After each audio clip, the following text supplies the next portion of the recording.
শয়তান যখন কারো কাঁধে বসে নিয়ন্ত্রণ নিয়ে নেয়, সে তখন শয়তান যা বলে সে সেইটাই করে। আল্লাহ তাআলা সেই কথা বলেন, ইস্তাহওয়াযা আলাইহিমুশ শাইতানু ফাআনসাহুম যিকরাল্লাহ। শয়তান তাদের উপরে চেপে বসেছে, তাদেরকে আল্লাহর স্মরণ থেকে গাফেল বানায়া দিয়েছে।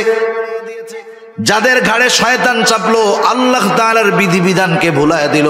আল্লাহ তাআলাই বলেন, শুনে নাও, উলাইকা হিজবুশ শাইতান, এই লোকগুলোই হলো শয়তানের দলের লোক।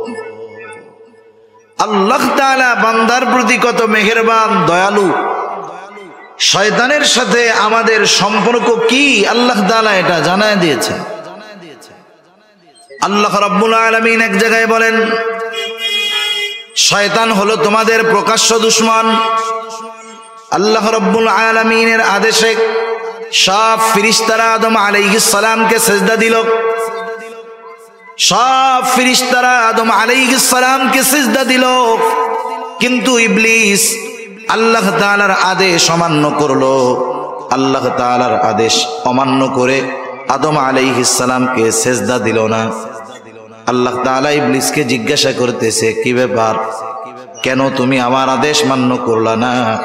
ক্বালা মা মানাআকা আন তাসজুদা লিমা আমারতুক ক্বালা আনা খায়রুম মিন খলাকতানি মিন নারিন ওয়া খলাকতাহু মিন তিন।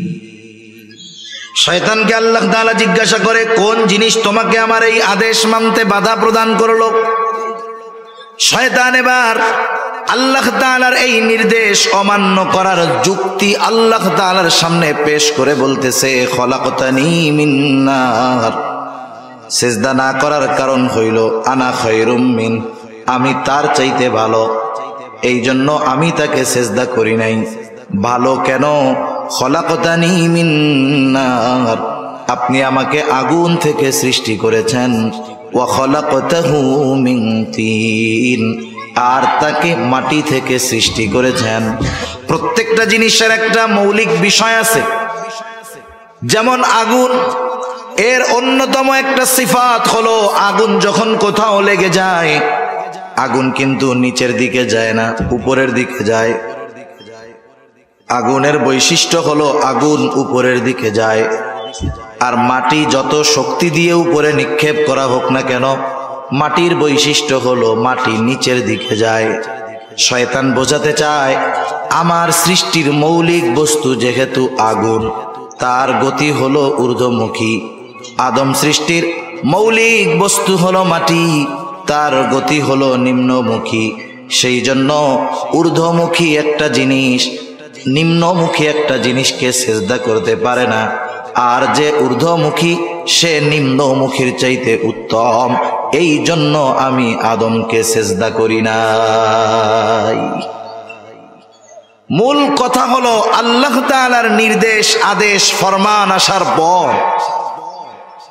কোন যুক্তির পেছনে দৌড়ানো, এটা কোন মুমিনের জন্য শোভনীয় হতে পারে। মুমিন যখন দেখবে এখানে আল্লাহ তাআলার সুস্পষ্ট নির্দেশ আছে, হয়তো করার নির্দেশ নয়তো বর্জনের নির্দেশ, কেন আল্লাহ তাআলা করলেন এই কেনর পেছনে না পড়ে নির্দেশ করেছেন আল্লাহ, বিনা যুক্তিতে যে এই আদেশ মেনে নিবে সে তো কামিয়াব। আর যে কারণ খুঁজতে যাবে, কারণ খুঁজতে গিয়ে যদি কারণ বের করতে না পারে, আল্লাহ না করুন শয়তানের ধোকায় পড়ে ঈমানহীন হয়ে যাওয়ার আশঙ্কা আছে। আমাদের দেশে মুসলিম ঘর থেকে নাস্তিক হয়, ও নাস্তিক হয়ে জন্ম নেয় না। মুসলিম ঘর থেকে নাস্তিক হয় কেন? ও একটু পড়াশোনা করে, পড়াশোনা করে সব বিষয়ের পেছনে যুক্তি খুঁজতে থাকে, বলে যা দেখি না তা বিশ্বাস করি না। এই একটা সূত্রকে মূলনীতি মেনে যখন সে গবেষণা করতে যায়, দেখা যায় কোরআন হাদিসের বর্ণনার অনেক কিছু আছে সে দেখে না। সে দেখে না তাই মানে না, আর মানে না তাই ঈমানদারও আর থাকে না। ঠিক কিনা বলেন? এজন্য আল্লাহ তাআলার পক্ষ থেকে যখন কোনো নির্দেশ, আদেশ আসবে, নির্দ্বিধায় সেটা মেনে নিতে হবে আমাদের। শয়তান তাই বলতেছে খলাকতানি মিন নার ওয়া খলাকতাহু মিন তিন, আপনি আমাকে বানিয়েছেন আগুন দিয়া, আদমকে বানিয়েছেন মাটি দিয়ে, তাই আমি তার চাইতে ভালো, তাই তাকে সিজদা করি নাই। আল্লাহ তাআলার আদেশ ইবলিস মানে নাই। আল্লাহ তাআলা বললেন ক্বালা ফাখরুজ মিনহা ফাইন্নাকা রাজিম ওয়া ইন্না আলাইকা লা'নাতি ইলা ইয়াউমিদ্দিন। আল্লাহ তাআলা বললেন তুই বের হয়ে যা, তুই অভিশপ্ত, বের হয়ে যা। ওয়া ইন্না আলাইকা লা'নাতি ইলা ইয়াউমিদ্দিন। আল্লাহ তাআলা বললেন তোর উপরে আমার লানত একেবারে কিয়ামতের দিবস পর্যন্ত, তোর উপরে আমার লানত। এইবার ইবলিস অহংকারের কারণে কিন্তু সে সিজদা করে নাই। আদম আলাইহিস সালামকে সিজদা না করার যেই কারণগুলোর মধ্যে অন্যতম একটা কারণ হলো ইস্তাকবারা, সে অহংকার করেছে, তাকাব্বুরি করেছে। সেই জন্য সমাজে কোনো পাপী যদি অহংকারী হয়, ওই পাপীর পাপ থেকে ফিরে আসাটা তার জন্য কঠিন হয়ে যায়। সমাজে কিছু পাপী আছে না বুঝা পাপ করে, আর কিছু পাপী আছে সাথে অহংকারও করে। দুইজনের মধ্যে তফাৎ আছে। মনে করেন জুমার দিনে আসছে মসজিদে, ইমাম সাহেব আলোচনা করতেছে। পাপী যদি সাধারণ পাপী হয়, ও যখন জানবে যে আমার এই পাপের ক্ষতি হলো এইটা, এই পাপের কারণে আমার দুনিয়া আখিরাত বরবাদ হবে, ও ওই পাপ না ছাড়লেও কমপক্ষে নিজের মধ্যে একটা চিন্তা আসবে যে এই গুনাহটা ছাড়ার দরকার।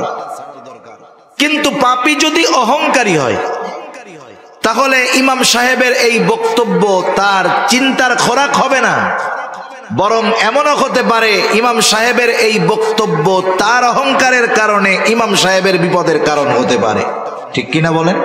মাঝে মধ্যে দেখেন না, অনেক জায়গায় ইমাম সাহেব মাদকের বিরুদ্ধে বয়ান দিছে, এখন ওই এলাকার বড় মাদক ব্যবসায়ী হইল ওই এলাকার বড় লিডার, দিমাগ নিয়ে অহংকার নিয়ে চলে।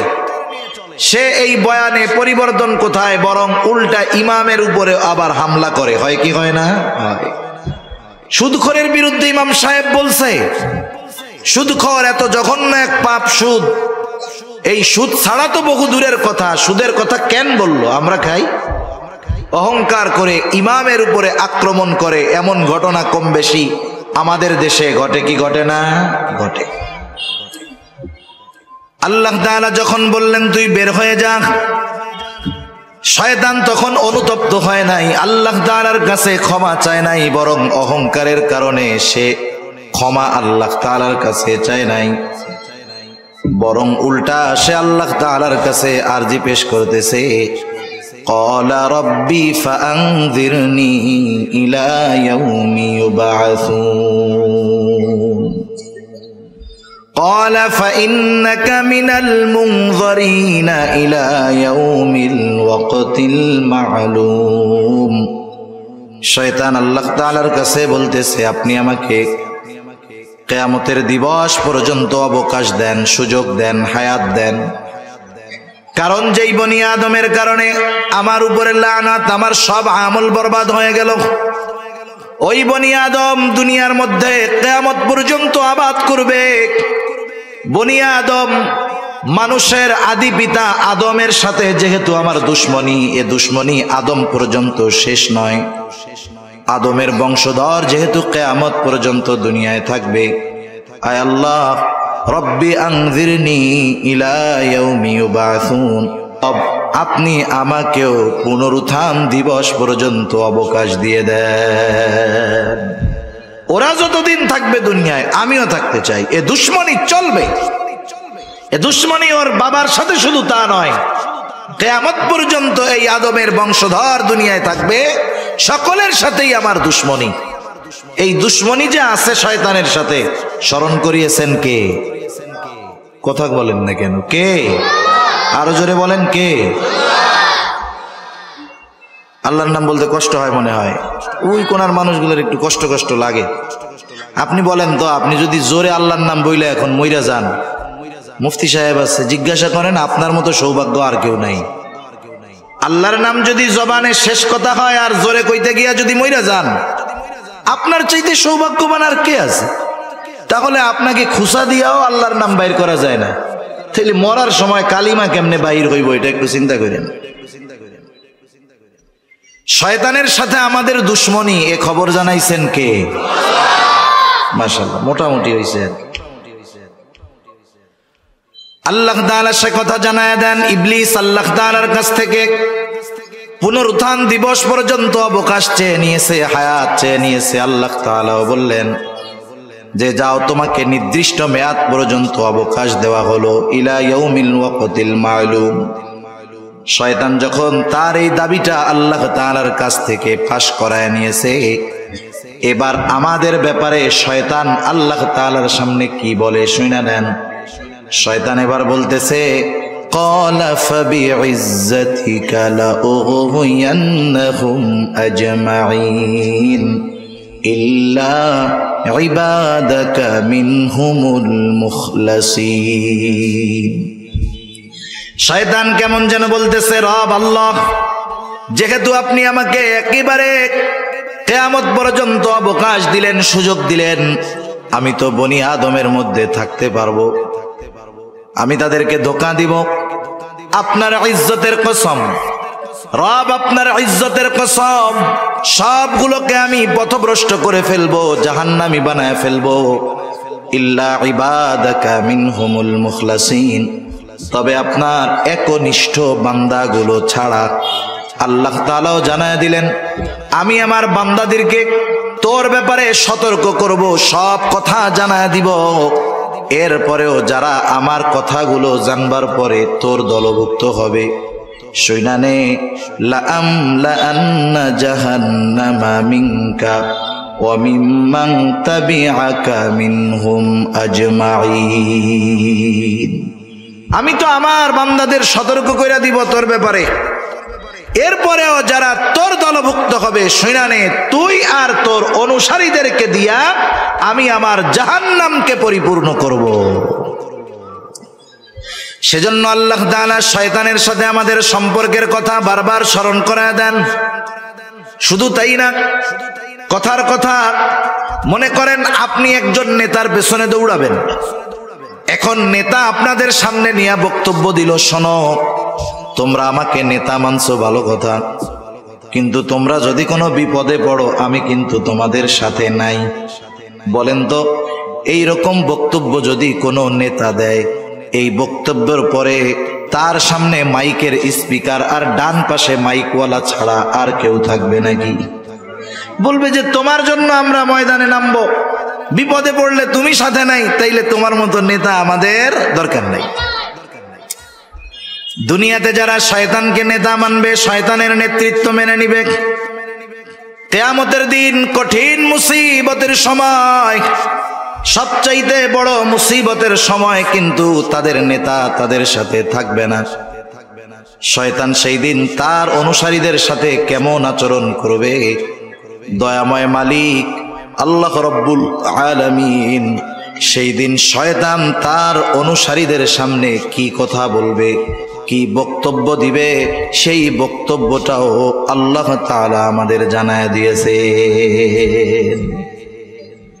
আল্লাহ তাআলা কোরআনুল কারীমের মধ্যে বলেন, وقال الشيطان لما قضي الأمر إن الله وعدكم وعد الحق ووعدتكم فأخلفتكم وما كان لي عليكم من سلطان إلا أن دعوتكم فاستجبتم لي فلا تلوموني ولوموا أنفسكم ما أنا بمصرخكم وما أنتم بمصرخي إني كفرت بما أشركتموني من قبل। আল্লাহ তাআলা আমাদের জানায় দিলেন, কিন্তু বক্তব্যটা হলো শয়তানের, যেটা কিয়ামতের ময়দানে দিবে।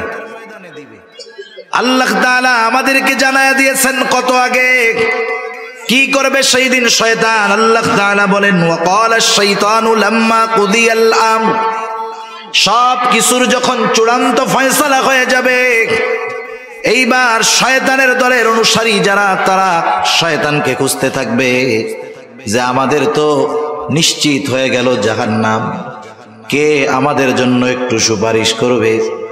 মৃত্যুদণ্ড যখন কারো কার্যকর হয়ে যায়, আপিল করে, জজ কোর্টে হইলে হাইকোর্টে, সুপ্রিম কোর্টে গিয়া করে, সুপ্রিম কোর্টে যদি রায় হয় রাষ্ট্রপতির কাছে গিয়া করে। ওরা চিন্তা করবে আমাদের জন্য তো জাহান্নাম অবধারিত, কিন্তু কে আছে আমাদের জন্য আজকে সুপারিশ করবে, আমাদেরকে এই বিপদ থেকে উদ্ধার করবে? দুনিয়ায় যেহেতু তারা শয়তানের সাথে ছিল, এইবার তারা শয়তানকে খুঁজতে থাকবে। তাফসীরের মধ্যে আসছে দূরে তাকায় দেখবে ওই যে শয়তানকে দেখা যায়। এইবার সকলে মিলে শয়তানের দিকে দৌড় শুরু করবে। শয়তানও দৌড়াইতে থাকবে, দৌড়াইতে থাকবে। কিছু দূর যাবার পর শয়তান তাদের দিকে ঘুরে ফিরে দাঁড়ায় যাবে। দৌড়ানো মানুষগুলো দাঁড়ায় যাবে, চিন্তা করবে এইবার বুঝি শয়তান আমাদেরকে কোনো আশার বাণী শোনাবে, যাতে করে আমরা এই বিপদ থেকে বাঁচতে পারবো। ওই দিন দাঁড়ায়া শয়তান গোটা দুনিয়ার শুরু থেকে নিয়ে শেষ পর্যন্ত তার যত অনুসারী ছিল তাদের সামনে যেই বক্তব্যটা দিবে আল্লাহ তাআলা সেই বক্তব্যটাই বলতেছেন। শয়তান প্রথমেই বলবে ইন্নাল্লাহা ওয়া'আদাকুম ওয়া'দাল হক। শয়তান প্রথমেই বলবে ইন্নাল্লাহা ওয়া'আদাকুম ওয়া'দাল হক, নিশ্চয়ই আল্লাহ তাআলা তোমাদের সাথে যা ওয়াদা করেছেন সব ওয়াদা সত্য। এখন প্রশ্ন হলো আল্লাহ তাআলা কি ওয়াদা করছেন আমাদের সাথে? আল্লাহ তাআলার যত প্রতিশ্রুতি আছে, যত ওয়াদা আছে, সব ওয়াদা যদি বিশ্লেষণ করা হয় সারমর্ম হয় দুইটা। কয়টা? জোরে বলেন না কয়টা? এত খুশা কথা কইলাম, এরপরেও আপনাকে দুইবার কওয়া লাগেছে। জোরে বলেন, জোরে বলেন, বলা রাখবে কেন? জিজ্ঞাসা করছি যেটা, নতুন কিছু জিজ্ঞাসা করছি? আগেই বলছি যে আল্লাহ তাআলা যত ওয়াদা দিয়েছেন সব ওয়াদার সারমর্ম দুইটা। এরপরে জিজ্ঞাসা করছি কয়টা? আগে হলো উত্তর বইলা দিছি, এরপরে জিজ্ঞাসা করছি। এরপরেও আপনারা মুখে কুলুপাইটা বসে থাকেন, নাকি কথা বলবেন না নিয়ত করছেন? একটু বললে হয় কি, ছোটবেলায়, এখন তো পোলাপান ঘুমাইতে বলবেন, বলবে যে আমার একটু মোবাইল দাও, গেমস খেলি, নাইলে ঘুম নাই। এটা বলে না এখনকার বাচ্চারা? একটু মোবাইল দাও, একটু কার্টুন দেখাও, নাইলে ঘুমাবো না। আমাদেরও মনে আছে যতটুকু, ছোটবেলায় আমাদের যখন ঘুমাইতে বলতো আমরা বলতাম যে গল্প শোনাও। গল্প কে শোনাবে? দাদা, দাদি, মা, যে কোনো একজন তো শোনাবে। এইবার দাদির কাছে শুইছি, গল্প শুরু করছে। এক দেশে এক রাজা ছিল। আমরা কি কইতাম? রাজার একটা ঘোড়া ছিল। ঘোড়ার দুইটা পাখনা ছিল। এইবার আর হু হা কিচ্ছু হয় না। বলেন তো দাদির গল্প আছে না শেষ? দাদির গল্প চলতো না শেষ? দাদির গল্প চলতো ততক্ষণ, হুহা থাকতো যতক্ষণ। আমি আপনাদের সামনে বলতেছি, আপনারা কি সজাগ আছেন না ঘুমায় আছেন? এই জন্যই জিজ্ঞাসা করি, যে এই প্রশ্নগুলা করি। নতুন কিছু তো আর করি না, আগে উত্তর বলি এরপরে জিজ্ঞাসা করি, অথচ জিজ্ঞাসার কোনো দরকার নাই। বললাম যে সারমর্ম দুইটা, শেষ। কিন্তু এরপরে আবার জিজ্ঞাসা করি সারমর্ম কয়টা? আপনাদের জিজ্ঞাসা করার কারণ হলো এই গুরুত্বপূর্ণ কথাটা আপনারা মন দিয়ে শুনছেন কিনা। কিন্তু আমার মনে হচ্ছে যে না, আপনারা শুধু শুনতেছেন কিন্তু বলতে রাজি নাই। একটু কথা বলা যাবে না ইনশাআল্লাহ? আল্লাহ তৌফিক দান করুন। আল্লাহ তাআলা যত ওয়াদা করেছেন সব ওয়াদার সারমর্ম হলো দুইটা। এক নাম্বার হলো ইন্নাল্লাযীনা আমানু ওয়া আমিলুস সলিহাতি লাহুম জান্নাতুন তাজরি মিন তাহতিহাল আনহার। এক নাম্বারটা হইল ঈমান আনো, নেক আমল করো, তোমাদের জন্য রয়েছে এমন জান্নাত যেই জান্নাতের পাদদেশ দিয়ে আছে প্রবাহিত নহর। আল্লাহ তাআলার যত ওয়াদা তার দ্বিতীয়টা হলো ওয়াল্লাযীনা কাফারু ওয়া কাযযাবু বিআয়াতিনা উলাইকা আসহাবুল জাহিম।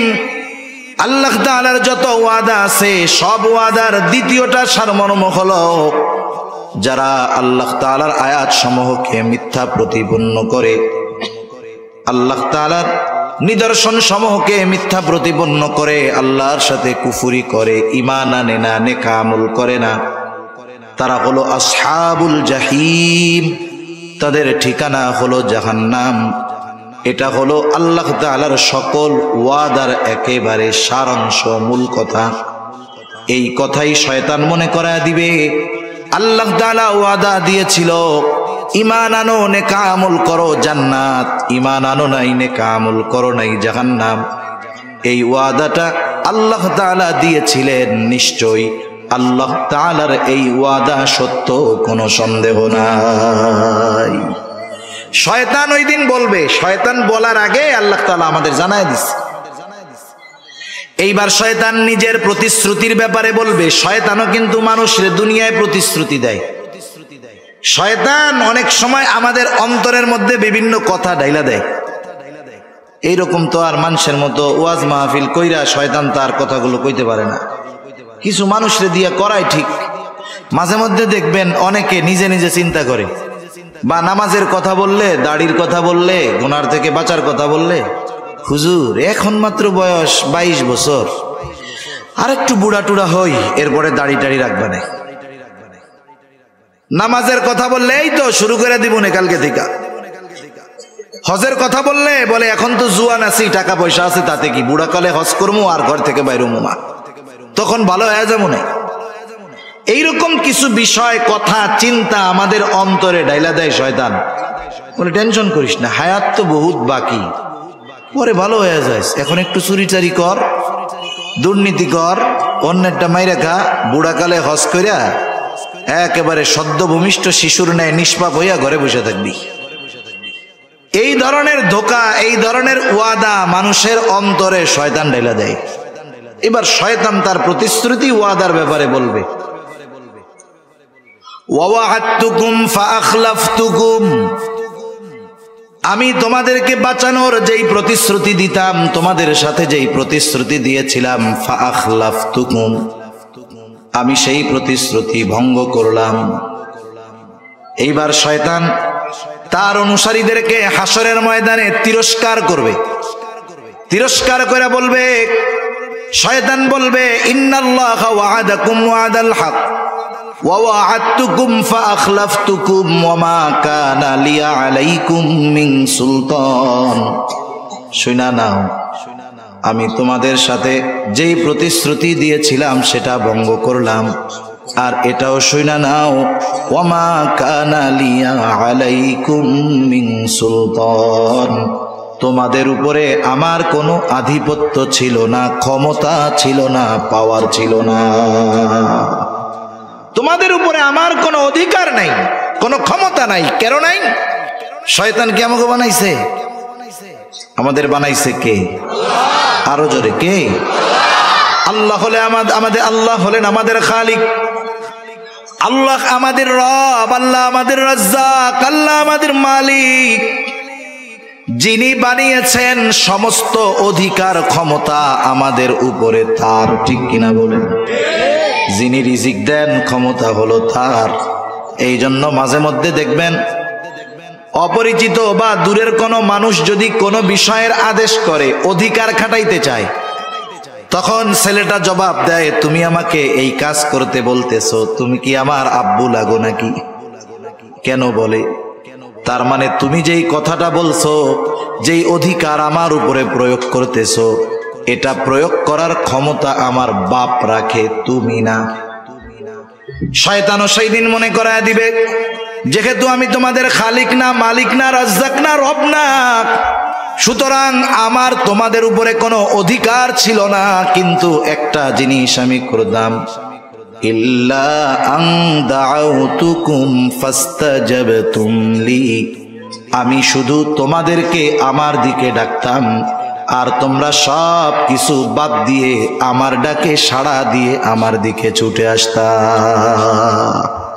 কিছুই দেই নাই তোমাদের, কিন্তু আমি ডাক দিলে তোমাকে আর সহ্য হইতো না। যেমন মনে করেন একটা ছোট বাচ্চা, তার বয়স 13-14 বছর, 14-15 বছরের ছেলে বিকাল বেলায় মাঠে কি করে? ফুটবল খেলে, ক্রিকেট খেলে, তাই না? একদিন ওর বাবা বলতেছে যে শোনো, আজকে আসরের পরে আমার সাথে তুমি বাসায় এই কাজটা করবা। ছেলেটা এবার আব্বার সাথে বাসায় কাজ শুরু করছে। বলেন তো, ছেলেকে দিয়ে কাজ করানোর অধিকার বাবার আছে না নাই? এইবার ছেলেটা বাবার সাথে কাজ করতেছে। রাস্তার পাশেই বাড়ি, বন্ধুরা ব্যাট বল নিয়ে মাঠে খেলতে যাইতেছে। যাওয়ার সময় নিচের থেকে বাড়ির পাশে রাস্তা থেকে ডাক দিছে, রাস্তার সাথে বাড়ি, আব্দুর রহিম আমরা ব্যাট বল নিয়ে মাঠে গেলাম। এবার আমার একটু বলেন তো, ওই যে ছেলেটা বাবার সাথে কাজ করতেছে, যেই বন্ধুরা তাকে ডাক দিল, বন্ধুরা তাকে 2-4 দিনের ওষুধ কিনে দিছে? কোনোদিন পোশাক কিনে দিছে? দিছে কে? বাপ। কাজ করতেছে কার সাথে? বাবার কাছে সাথে। বলেন তো, বন্ধুর ওই ডাক যখন আব্দুর রহিমের কানে আসবে, আব্বার কাছে মন বসবে? ও কি চিন্তা করবে বন্ধুরা ডাকতেছে, ডাকুক, আমার আব্বা আমার এত কিছু দেয়, আজকে আমি আর খেলতে যাব না? এইবার বন্ধুর আওয়াজ, ডাক কানে আসার সাথে সাথে ওই জায়গায় মন বসবে না, আব্বারে বলবে আব্বা আমার আর ভালো লাগতেছে, আমি আর পারবো না, আমি একটু মাঠে যাবো। যেমনে হোক ওই জায়গার থেকে সুইটা বন্ধুদের সাথে খেলতে যাবে, ঠিক কিনা বলেন? শয়তান এইরকমই মনে করায় দিবে, শোনক আমি কিছুই দেই নাই, কিছুই করি নাই, কোনো অধিকার তোমাদের উপরে নাই, শুধু ডাক দিতাম যে আমার দিকে আসো, তোমরা সব কিছু সাইডা আমার দিকে চইলা আসতা। অথচ আমাদের দেশে, গোটা দুনিয়ার মধ্যে মসজিদ গুলাতে দৈনিক 5 বার আজান হয় কি হয় না? এই আজান দেয় মুয়াজ্জিন। আমরা যদি মনে করি মুয়াজ্জিনকে বেতন দিয়ে রেখেছি, মুয়াজ্জিনের কাজ হইল আজান দেওয়া, এটা যদি মনে করি, এটা আমাদের বড় ভুল হবে। মুয়াজ্জিন সে হলো আল্লাহ তাআলার মুখপত্র, প্রেস সচিব। আল্লাহ তাআলার মুখপত্র, প্রেস সচিব। এই জন্য কোন ব্যক্তি যদি ইখলাসের সাথে মুয়াজ্জিনি করে, কিয়ামতের দিন হাদিসের মধ্যে আসছে আল্লাহ তাআলা তার ঘাড়টাকে লম্বা বানায় দিবে।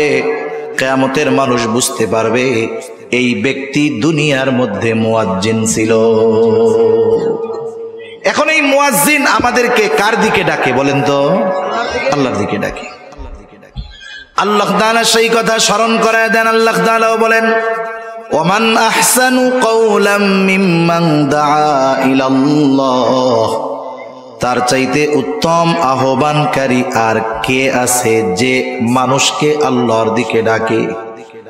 মুয়াজ্জিন দৈনিক 5 বার আযান দেওয়ার মাধ্যমে আমাদেরকে আল্লাহর ঘরের দিকে ডাকে। আজান যখন দেয় আমরা বুঝি আমাদেরকে যেতে হবে কার ঘরে?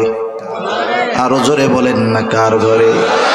বলেন তো, কারো ঘরে কারো অনুমতি ছাড়া ঢোকা জায়েজ আছে নাকি?